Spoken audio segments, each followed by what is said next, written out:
Exclusive, going one-on-one with the president. Tracy Sears was the only local TV reporter given the chance to sit down with President Barack Obama today. And she asked him questions that you sent us on Facebook, ranging from the shutdown to the Affordable Care Act. Tracy's now live at the White House with the latest. Tracy.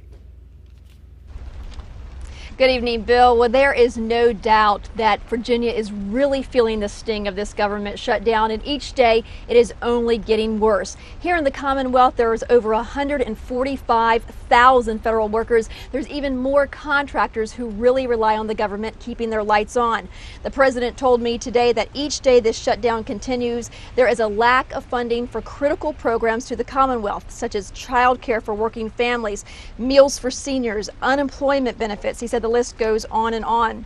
But the president says that House Republicans want their way on eliminating or delaying parts of the Affordable Care Act, and they are willing to hold the budget hostage until they get their way.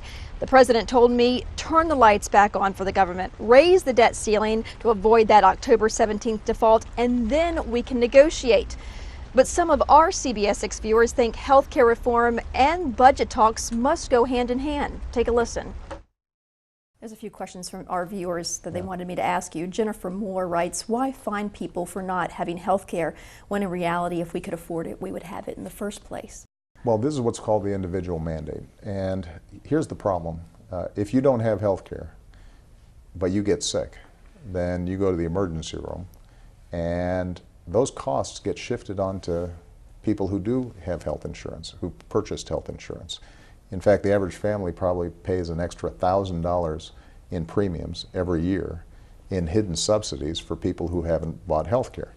So what we've said is we're going to make health care more affordable. Through the Affordable Care Act, you'll be able to get a really good health care plan for less than your cell phone bill. As a rebuttal, House Majority Leader Eric Cantor told me earlier today, he said, look, we have been trying to sit down and talk deficit reduction and health care reform for 2 years with this president, but no progress has been made. He argues Republicans are doing everything they can to continue funding critical programs by passing these piecemeal resolutions, and he says the Senate isn't acting. He also says President Obama wants an additional $1 trillion in debt, and he says that American families and Virginia families just can't afford that. All we're asking for is some relief to the people who are going to be taxed because the law is not ready. The president has even admitted in many instances it's not ready and has granted waivers. Why aren't we doing the same for the working people of this country and Virginia?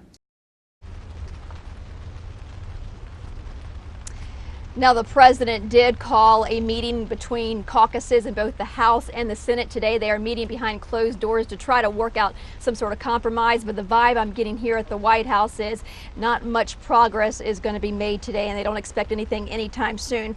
Also, on a lighter note, I also posed a question to the president from a group of third graders at Betty Weaver Elementary School in Chesterfield County who said, you know, give kids voting rights so we can head off some of these issues. And the president said, you know, I think I probably would have made a lot more progress if I had done that. Reporting live at the White House, Tracy Sears. Now back to you. Out of the mouths of babes. Thank you, Tracy. And you can see more of Tracy's exclusive interview with the president tonight on CBS 6 News at 11. Hear what the president is saying about the government shutdown and its impact on tens of thousands of Virginians.